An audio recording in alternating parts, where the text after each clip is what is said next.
En mi propia cena de graduación, frente a familiares y amigos, mis padres se inclinaron sobre la mesa y me dijeron que renunciara a toda mi herencia en favor de mi hermana, como si mi futuro les perteneciera. Cuando me negué, mi papá levantó mi diploma, encendió un mechero y susurró: «No te mereces el dinero del abuelo». El papel se curvó hasta convertirse en cenizas mientras todos miraban. Pero no lloré. No supliqué. Simplemente sonreí, me levanté y me marché. Porque la verdadera razón por la que mantuve la calma esa noche no era algo que pudieran quemar, y no tenían ni idea de lo que les esperaba la semana siguiente. Mi nombre es Skyler Lawson y durante la mayor parte de mi vida aprendí a hacerme pequeña en la mesa. No porque careciera de opiniones o coraje, sino porque en mi familia el silencio era el lenguaje más seguro. A Marcus y Elaine, mis padres, les encantaba la idea de un hogar perfecto en Del Mare, del tipo que verías en las tarjetas navideñas. Vanessa, mi hermana menor, encajaba en esa imagen sin esfuerzo. Era su niña dorada, la que vestían para las fotos, de la que presumían ante extraños. Yo era la otra hija, la callada, la práctica, la que se olvidaban de presentar a menos que alguien preguntara. Al crecer, aprendí exactamente cuál era mi lugar. A los 11 años, arrastré mi proyecto de robot por el gimnasio de la escuela yo sola porque papá había llevado a Vanessa a un evento de arte extraescolar. A los 15, subí a un autobús nocturno para un programa de investigación mientras mis padres llevaban a Vanessa a una conferencia de moda. Y a los 17, cuando gané una beca estatal, busqué sus rostros en el auditorio y no encontré ninguno, excepto el de mi abuelo, de pie en silencio al fondo, como siempre hacía. El abuelo Lawson era el único que me veía. Él entendía mi forma de pensar, la forma en que no necesitaba el ruido para ocupar espacio. Me enseñó cosas pequeñas, como reemplazar un circuito, como leer un contrato, como mantener mis límites sin levantar la voz. El silencio, decía, puede ser una estrategia, no una rendición. Quizás por eso nunca me opuse. Cuando mi madre desestimaba mis logros con un asentimiento, o cuando mi padre insistía en que Vanessa tenía un futuro más brillante, me decía a mí misma que no importaba. Me decía a mí misma que no necesitaba que me animaran. Pero la verdad era más complicada. Había noches en que me sentaba en mi dormitorio universitario mirando al techo, preguntándome qué se sentiría si solo por una vez mis padres estuvieran orgullosos de mí. No orgullosos de lo callada que era o de los pocos problemas que causaba, sino orgullosos de en quién me estaba convirtiendo. Pensé que la noche de graduación podría ser ese momento. Imaginé a Marcus estrechándome la mano, a Elaine atrayéndome para una foto, a Vanessa bromeando conmigo como hacen los hermanos cuando las cámaras están apagadas. En cambio, nos sentamos en una mesa pulida bajo cálidas luces doradas, y sentí que la división familiar se instalaba entre nosotros. Cada pregunta que hacían sobre mi trabajo venía con un filo sutil, como si esperaran que admitiera que no me lo merecía. Vanessa hablaba de sus planes con trazos vagos y extravagantes, nuevos estudios de arte, viajes, futuras oportunidades que de alguna manera siempre involucraban el dinero de mis padres. Aún así, traté de ignorar la inquietud que se retorcía en mi estómago. Era la graduación. Una noche, quería paz. Quería algo que se pareciera lo suficiente a un recuerdo familiar al que pudiera aferrarme. Pero las personas se rebelan cuando creen que te poseen. Y esa noche, mis padres lo revelaron todo. La tensión de esa noche no explotó de golpe. Se acumuló lentamente, como nubes de tormenta formándose detrás de una conversación educada. Lo noté en la forma en que Marcus se ajustaba constantemente el reloj, en la forma en que la sonrisa de Elaine se tensaba cada vez que alguien me felicitaba, y en la forma en que Vanessa se reclinaba en su silla como si ya fuera la dueña de la velada. Traté de mantenerme presente. Respondí preguntas sobre mi nuevo puesto de ingeniera de software, manteniendo un tono ligero. Bebí agua para anclarme, pero bajo la superficie, algo se sentía mal. Una especie de anticipación, como si los tres hubieran ensayado algo antes de entrar en ese restaurante. Comenzó cuando llegó la panna cotta. Marcus se aclaró la garganta, un sonido lo suficientemente agudo como para robar la atención de la mesa. Metió la mano en su bolso de cuero, sacó una carpeta marrón y la deslizó sobre la mesa hacia mí. Skyler, dijo, esto es importante. Elaine se cruzó de brazos. Vanessa se colocó un rizo dorado detrás de la oreja, sonriendo como si ya supiera el final de una historia que ni siquiera me habían contado. Abrí la carpeta lo suficiente para ver los bordes, estados financieros, detalles de propiedades, algo notariado. Mi pulso se aceleró. Sabía lo que era esto. Marcus no lo abordó con delicadeza. Nunca lo hace. Tu abuelo confió en ti, dijo. Pero tú ya tienes un trabajo estable. Vanessa apenas está comenzando. Firma la transferencia para que ella pueda administrar la herencia. Es lo que hace la familia. Familia. Interesante como esa palabra solo aparecía cuando querían algo. Mantuve mi voz firme. No voy a firmar nada. La mesa se quedó en silencio. Vanessa parpadeó, atónita de que hubiera dicho que no en voz alta. Los labios de Elaine se apretaron en una delgada línea de juicio. Marcus se inclinó hacia adelante como si no me hubiera oído correctamente. Esquiler, dijo, más despacio esta vez, no seas difícil. Esto es por la familia. Lo repetí. No. Fue la primera vez en 24 años que les decía que no sin disculparme por ello. El rostro de Marcus cambió, confusión, luego irritación, luego algo más oscuro. No entiendes lo que está en juego, dijo. Pero sí lo entendía. Por una vez, entendía todo perfectamente. Cuando Vanessa dejó escapar un pequeño bufido, el último hilo dentro de mí se rompió. Susurró, vamos, Esquiler. Ni siquiera eras cercana al abuelo. ¿Por qué te dejaría algo de verdad? Mi garganta se apretó, no con lágrimas, sino con claridad. Nunca me habían visto como algo más que un sustituto, alguien a quien explotar para obtener trabajo emocional, para una obediencia silenciosa, para lo que sea que necesitaran. Me recliné, respirando uniformemente. No voy a firmar. Fue entonces cuando Marcus se levantó, tomó mi diploma de su bolso y encendió un mechero. Sus ojos se encontraron con los míos, desafiantes, crueles, seguro de que todavía podía doblegarme. No te mereces el dinero del abuelo, dijo. La llama azul tocó la esquina del papel, y toda la sala jadeó mientras se curvaba en ceniza negra. Pero dentro de mí, algo cambió, silencioso, firme, irreversible. No roto. Despierto. La llama debería haberme aterrorizado. Debería haberme destrozado, haberme hecho caer en espiral como Marcus esperaba. En cambio, mientras mi diploma se curvaba hasta convertirse en cenizas, algo dentro de mí se aquietó, como un lago después de que el viento amaina. Los invitados murmuraban, los cubiertos tintineaban, alguien sacó su teléfono.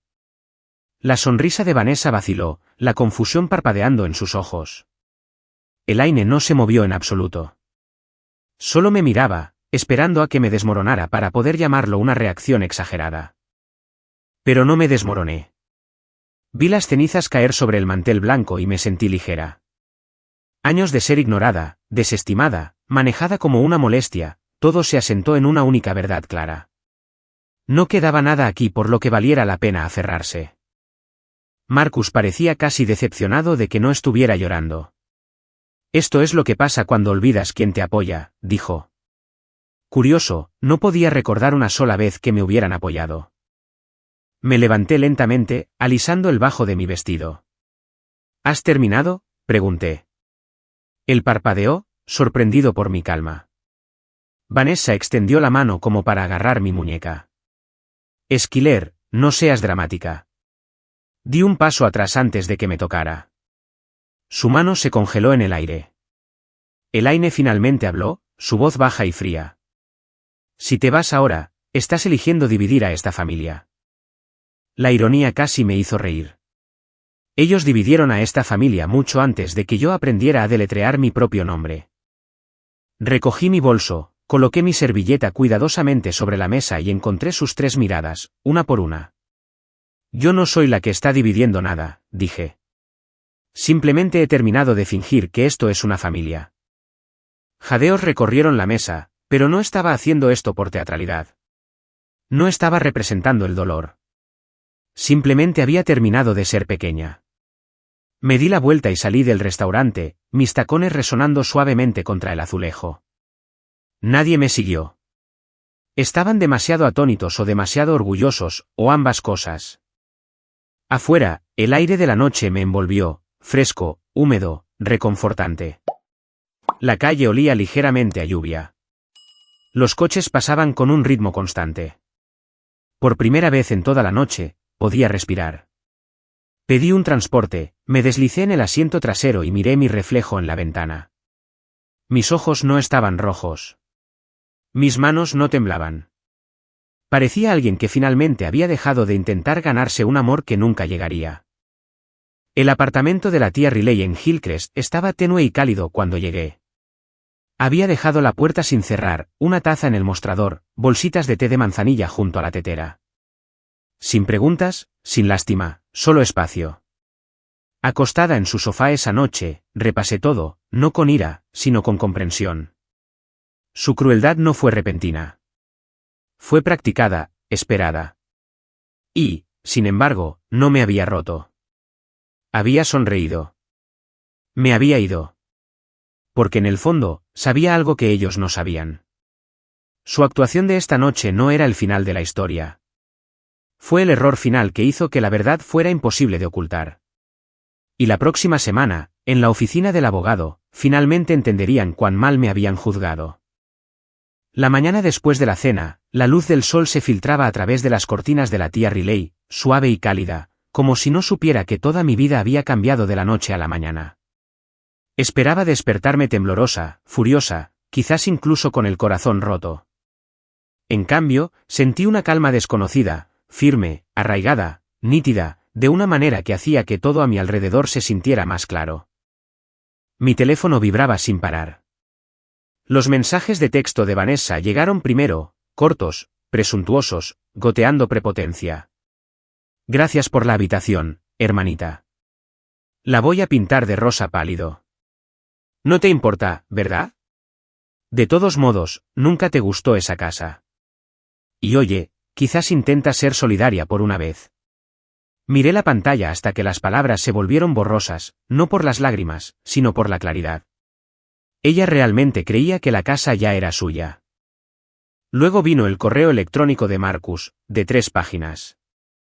Enterrado bajo las acusaciones, ingrata, egoísta, dramática, había un único mensaje: renuncia a la herencia. Arregla el desastre que causaste. Sé la hija que queremos. Cerré el correo electrónico sin terminarlo. Finalmente, Elaine llamó. No para disculparse, no para preguntar si estaba a salvo. Se lanzó directamente a la estrategia, como si la cena hubiera sido una negociación que salió ligeramente mal. Tu padre no lo decía en serio, dijo, con la voz llorosa. ¿Sabes cómo se pone cuando está estresado? Simplemente fírmalo, Schiller. No vale la pena destrozar a la familia por esto.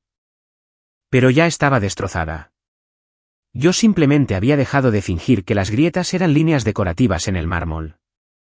No discutí. No expliqué. No le recordé que habían quemado lo más grande que jamás había ganado. Simplemente colgué, y luego apagué mi teléfono por completo, porque solo había una conversación que importaba ahora. Abrí mi portátil y escribí un único correo electrónico al señor Dalton. Es hora. Respondió en minutos. La próxima semana, oficina de Santa Mónica. Todos serán notificados.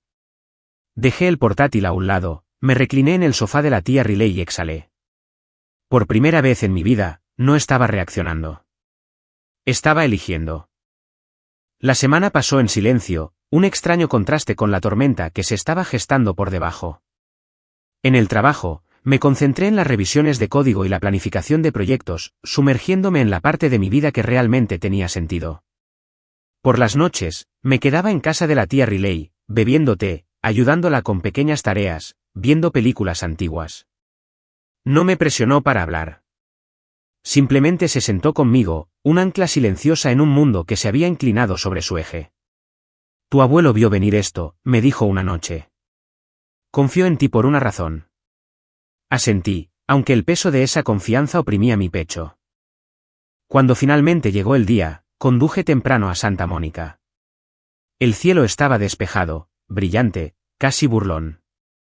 Aparqué frente al bufete de abogados, me alisé la americana y entré. El vestíbulo olía ligeramente a madera pulida y a limpiador de cítricos. El señor Dalton me saludó con un solemne asentimiento. Están en camino, dijo. ¿Estás lista? He estado lista durante años, respondí. Entramos juntos en la sala de conferencias, una mesa larga, ventanas altas, sillas de cuero demasiado rígidas para ser cómodas. En el centro había una pila de documentos cuidadosamente encuadernados, el peso de todo un legado sellado en limpias páginas blancas. 5 minutos después, la puerta se abrió.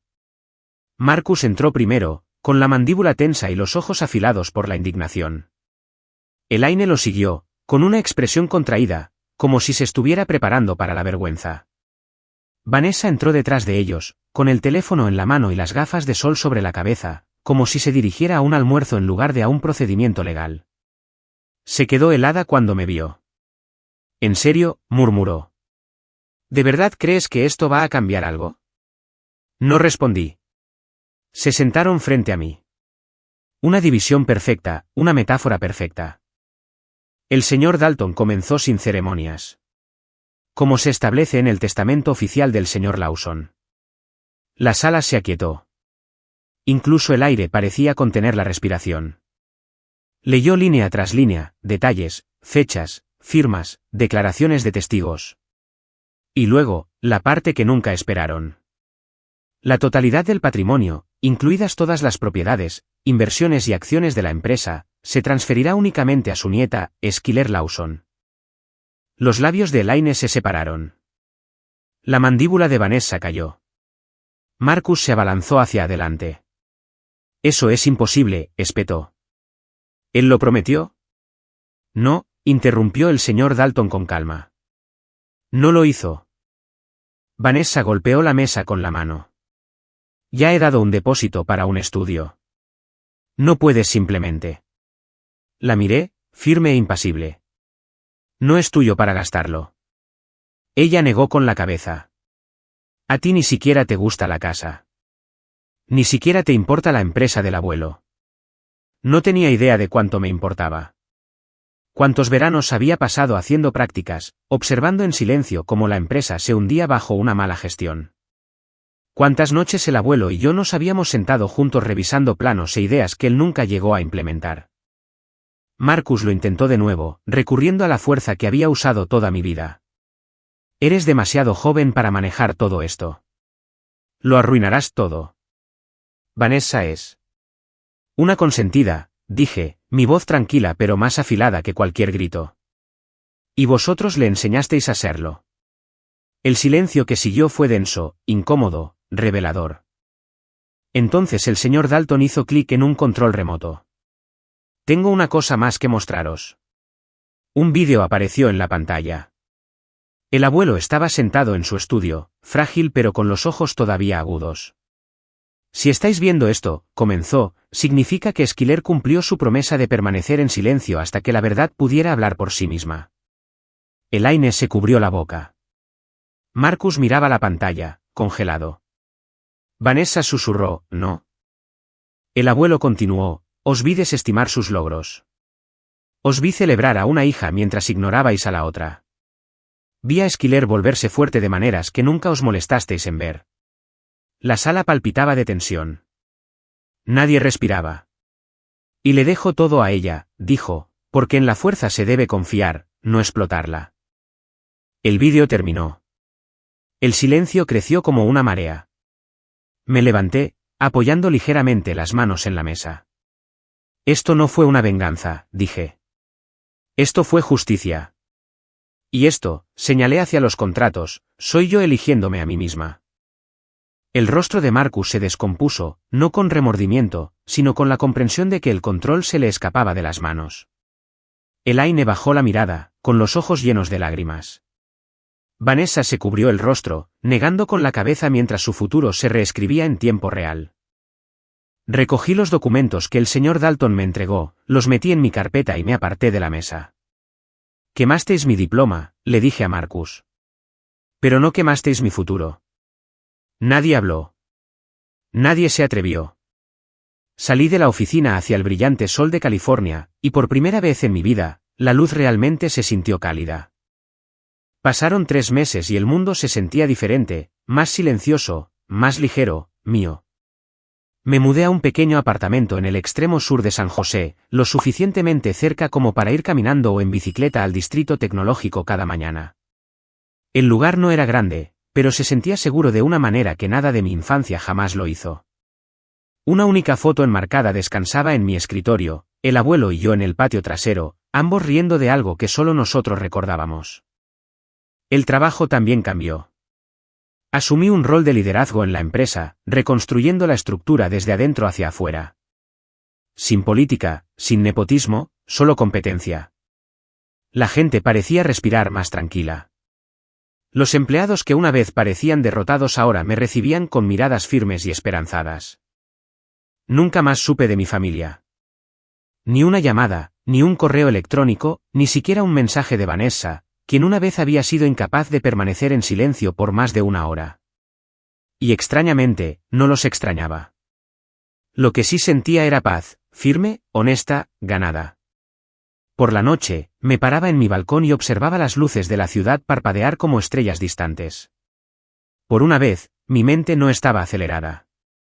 No me preguntaba qué había hecho mal o qué necesitaba arreglar. No me estaba encogiendo para adaptarme a la comodidad de otra persona. Finalmente había entrado en una vida en la que no tenía que pedir permiso para existir. A veces pienso en esa noche, las llamas, el silencio, la forma en que salí sin mirar atrás. Pero ahora, de pie en mi balcón con la brisa de San José rozándome, entiendo algo que el abuelo intentó enseñarme todo el tiempo. La fuerza no es ruidosa. Es elegirse a uno mismo incluso cuando nadie aplaude. Mi familia perdió el control en el momento en que dejé de necesitar su aprobación. Si esta historia resuena contigo, comparte tus pensamientos en los comentarios y suscríbete para más dramas familiares reales. No estás solo.